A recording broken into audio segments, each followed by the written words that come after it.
angkat dulu ke atas.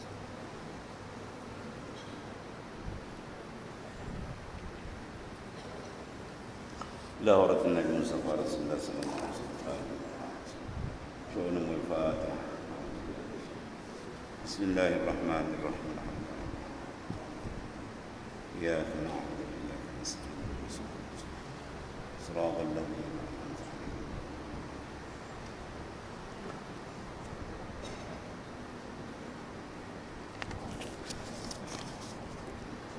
قال معلم صلى الله عليه وسلم: وإذا لم تشهد غيره تعالى كانت مواحدا له حقيقة وهذا الشهود قد يدوم وهو نادر. Dan apabila tiada memandang engkau akan yang lain daripada Allah Ta'ala, dan adalah engkau itu orang yang benar-benar muwahid, mana mengesakan Allah Subhanahu Wa Ta'ala pada hakikatnya. Dan inilah pandangan terkadang berkekalan ia, iaitulah nadir. Pengarang menerangkan berhubung masalah tauhidul khas,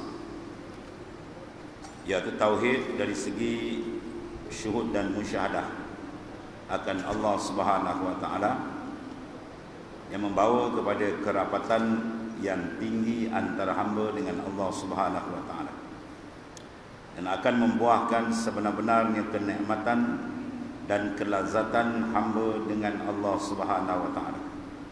Berbanding dengan tauhid am, sekadar kita mengiktikad dan berakidah sahaja bahawasanya Allah Subhanahu Wa Ta'ala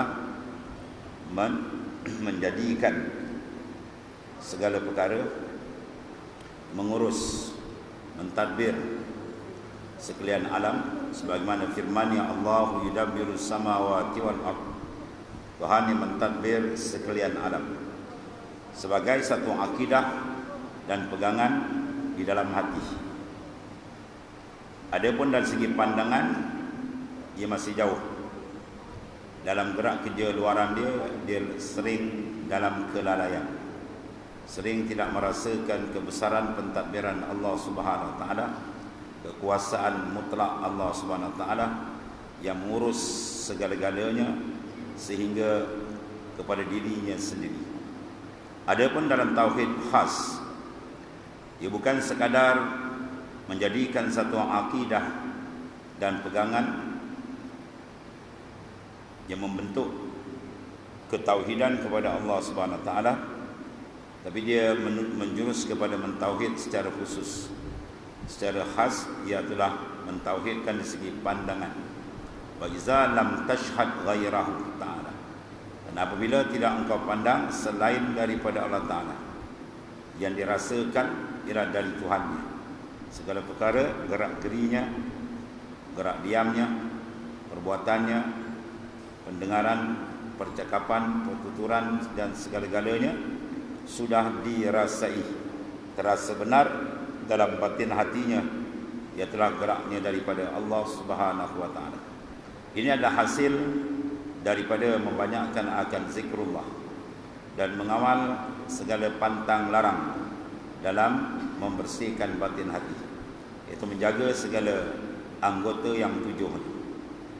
Matanya tidak dilihat benda-benda yang dilarang, telinganya tidak mendengar benda-benda yang ditegah, kaki tangan dan segala anggota yang lainnya dijaga rapi supaya tidak dikotorkan dengan mungkar dan maksiat. Kemudian ditambah kehuduran hatinya terhadap Allah Subhanahu Wa Ta'ala, sentiasa hadir, maka ketika itu Allah Subhanahu Wa Ta'ala akan mengurniakan dia satu makam yang tinggi, iaitu makam hadratillah atau makamul unsi, makam berjinak dia dengan Tuhannya. Lalu dibuka oleh Allah Subhanahu Wa Ta'ala pandangan dalamannya, iaitu dipanggil sebagai musyahadah akan Allah Subhanahu Wa Ta'ala, sebagaimana diisyarat dalam hadis yang sahih, an ta'budallaha ka'annaka tara fa in lam takun tara fa innahu yarak, bahawa kamu beribadat seolah-olah kamu melihatnya, atau kalau tidak ke darajat itu, di bawahnya sedikit, dia menyedari bahawa ia sedang dipandang lihat oleh Allah Subhanahu Wa Taala. Jiwa dan hati manusia yang terasa sungguh-sungguh bahawa ia sedang dilihat oleh Allah Ta'ala, maka dia akan menghasilkan satu sentuhan hati yang begitu kuat dengan Allah Subhanahu Wa Ta'ala, yang membawa kepada kerapatan dan kelazatan merasakan kebesaran dan keagungan Allah Subhanahu Wa Ta'ala. Ketunggalan Allah Subhanahu Wa Ta'ala dipandang dalam semua kejadian yang dilihat. Ketunggalan Allah Ta'ala dirasakan dalam semua perkara yang didengar, dan begitulah seterusnya. Maka dia mengenali Tuhan dengan rasa hatinya yang telah dibersihkan dan dicampakkan anwar ataupun nur daripada Allah Subhanahu Wa Ta'ala. Berbanding mereka yang sekadar mengiktikadkan keberadaan Allah Ta'ala, tapi masih lagi keadaan pandangannya belum begitu bersih, sebab banyak kekotoran yang belum dibersihkan. Kadang matanya tidak berapa dikawal, telinganya tidak berapa dijaga, gerak-gerinya tidak berapa diberikan penumpuan, sehingga terlibat dengan kekotoran najis maksiat dan mungkar, menyebabkan rohaninya menjadi lemah dan pandangan dalamnya agak kabut, tidak berapa terang, walaupun etikadnya adalah etikad yang betul. Ini berbeza antara tauhid am dengan tauhidul khas. Maka kedudukan tauhidul khas ini adalah kedudukan mereka-mereka yang telah dipilih oleh Allah Subhanahu Wa Taala, yang mana yang paling tinggi mendapat ialah di kalangan para rasul alaihi wassalatu wassalam, iaitulah Sayyidul Mursalin wa huwa Nabiyuna Muhammadin sallallahu alaihi wasallam, dan begitulah para anbiya yang lain, para sahabat, para aulia, di mana kemesraan jiwanya dengan Allah Subhanahu Wa Taala begitu rapat, yang akan menghasilkan amalan-amalan luarnya yang cantik. Wa qad yakunu kal barqil khatib, dan terkadang adalah ia seperti kilat yang menyambar, mencempakkan seketika kesedapan merasakan zauk wijdan dalam batin hatinya tentang keberadaan, kebesaran dan keagungan Tuhan. Dicempakkan sebentar. Ada yang lama, ada yang kekal, ada yang sebentar, kal barqil khatib, seperti kilat saja.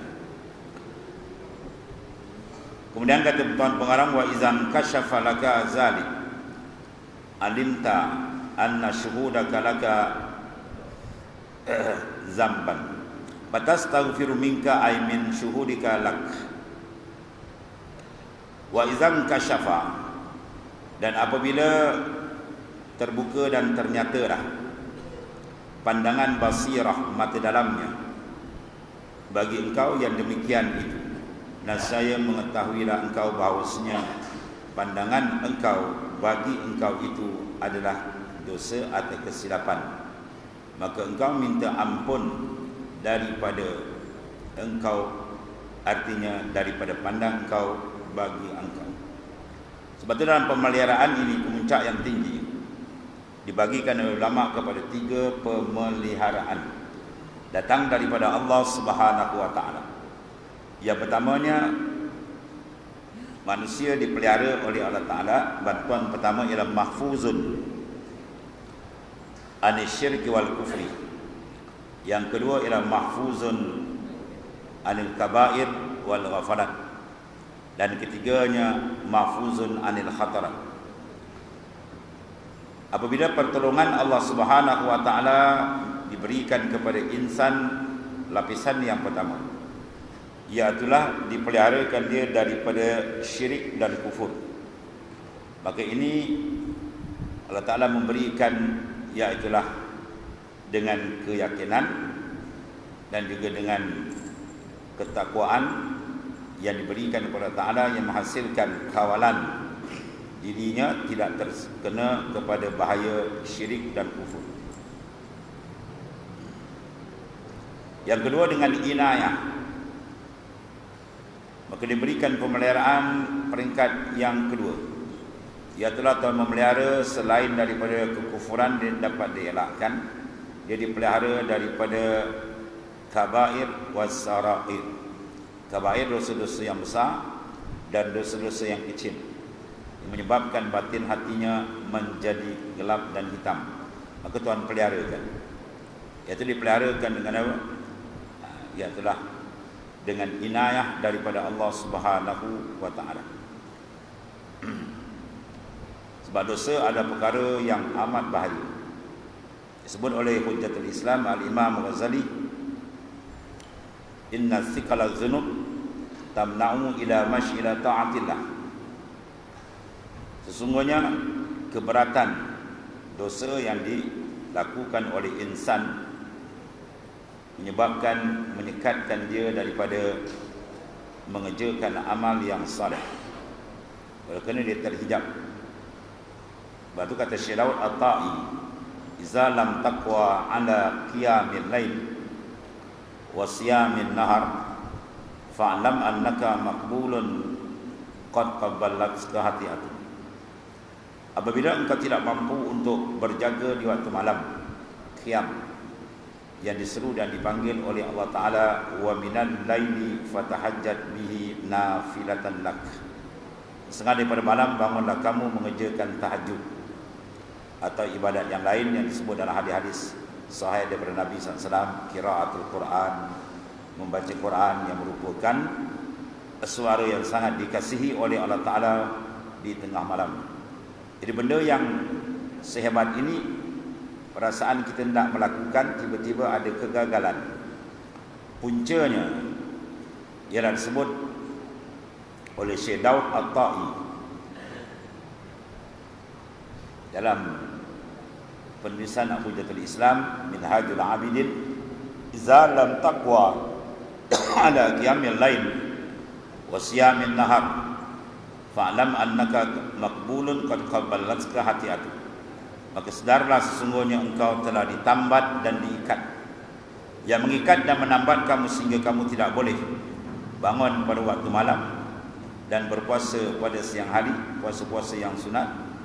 Maka sedarlah engkau ditambat, qad qabbalatka khati'atu. Yang menambat mengikat kamu ialah khati'ah, iaitu kesilapan-kesilapan kita dengan Allah Subhanahu wa taala.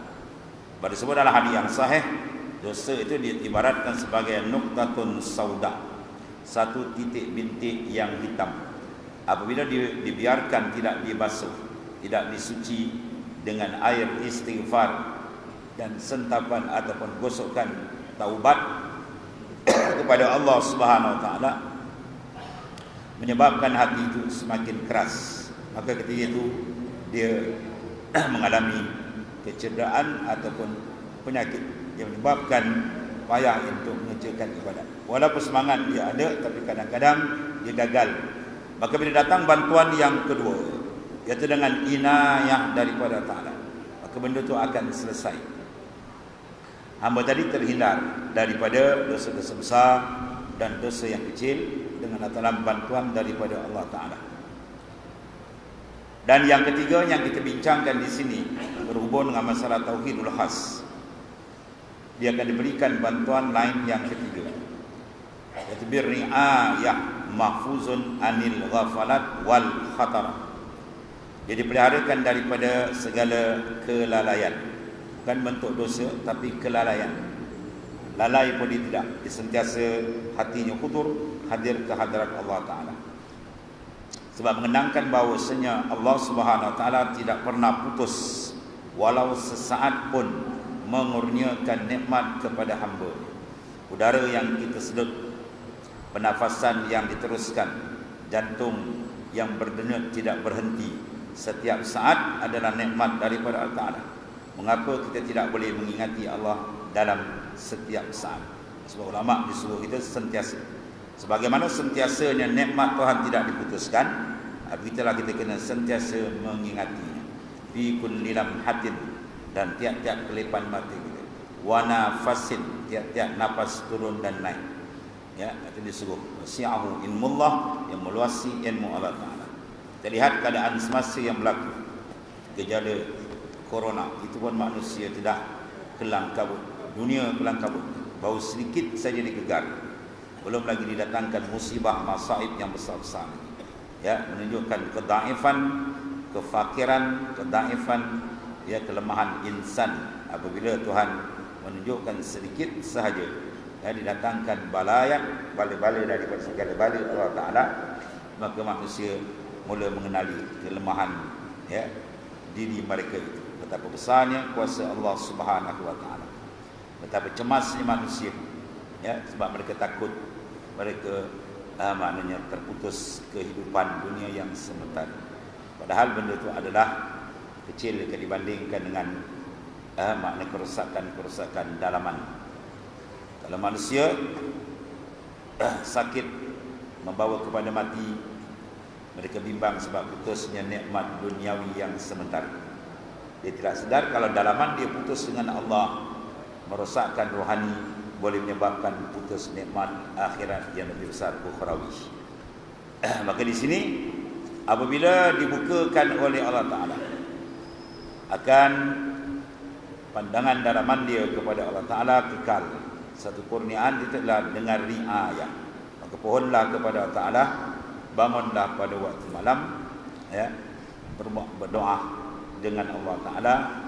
Dan di antara doa-doa yang digunakan oleh ulama ialah kita bertawasul dengan insan yang kamil mukammil, afdalul makhluqat, wa huwa nabiyuna Muhammadin sallallahu alaihi wasallam, dengan selawat ataupun dengan apa-apa saja yang berkaitan dengan baginda sallallahu alaihi wasallam, hatta dengan peninggalan pakaiannya, ya, sebagaimana yang dibawa ke sana kemari, peninggalan Rasulullah SAW, ya, darah kamnya atau rambutnya, itu setengah daripada apa?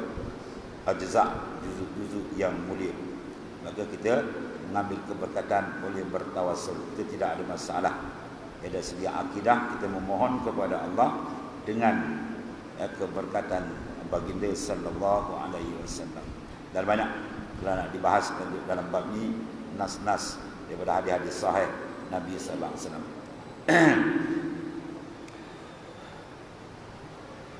Kemudian kata Tuan Pengarang, fa bi khulusika min zalik yang kashifu laka ilmu tauhid wa tauhidu az-zatiyun wa sifatiyun wa fi'liyun. Dan satu lagi Tuan Pengarang menyatakan, maka dengan bersihnya engkau daripada demikian itu, yaitu membersihkan dalaman dan luaran kita daripada benda-benda yang dilarang oleh Allah Ta'ala, dan menyucikan kelalaian dengan banyak mengingati Allah Subhanahu Wa Ta'ala, cara memerhatikan kebesaran, keagungan, kehaibatannya dalam segala sunai kejadian-kejadiannya, maka akan pergi kepada pembagian tauhid sama ada dari segi zat, sifat atau perbuatannya. Maka dengan bersih engkau demikian itu, nyatalah bagi engkau ilmu tauhid, mana mengesakan Allah Ta'ala, dan tauhid itu dibangsakan pada zat, sifat dan perbuatan. Iaitu bahawasanya tidak ada zat yang bersifat dengan sifat ketuhanan melainkan Allah Subhanahu Wa Ta'ala. Pada jawatan ketuhanan ada milik tunggal Allah Subhanahu Wa Ta'ala. Bila kita nafikan la ilaha illallah, tiada bersifat dengan sifat ketuhanan melainkan Dia, itu Allah Ta'ala. Apa makna sifat ketuhanan?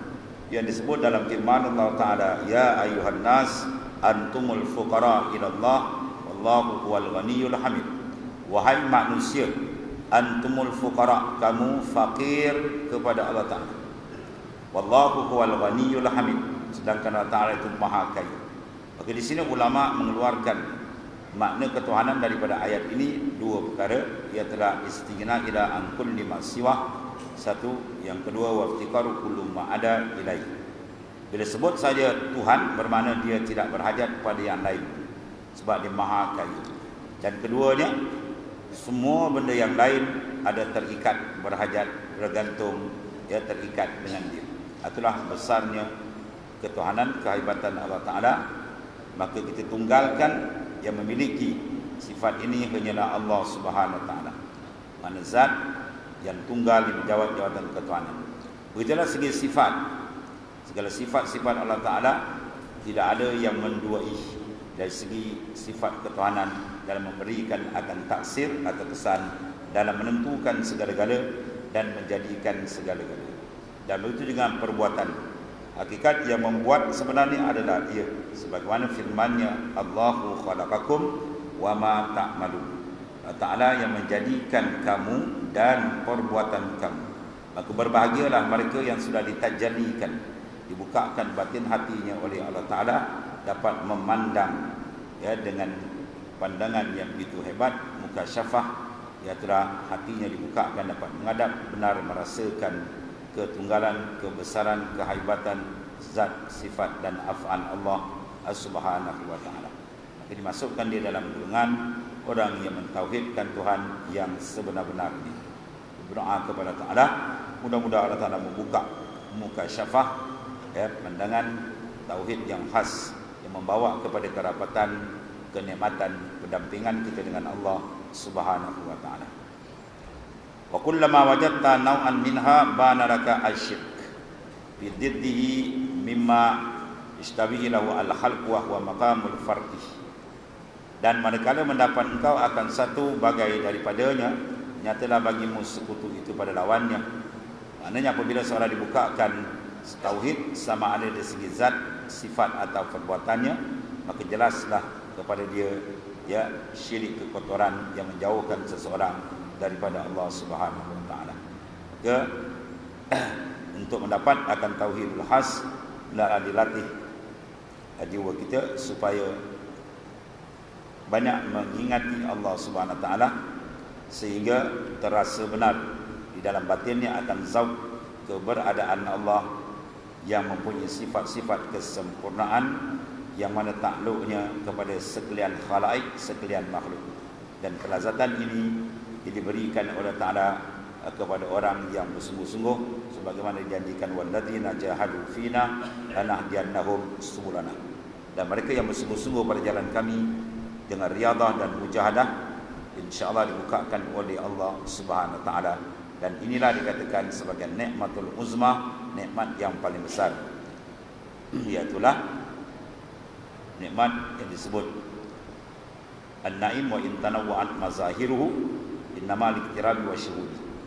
Nikmat walaupun banyak nikmat, tetapi sebenarnya bila dibukakan antara hamba dengan Allah, yang dikatakan pengenalan secara mukasyafah.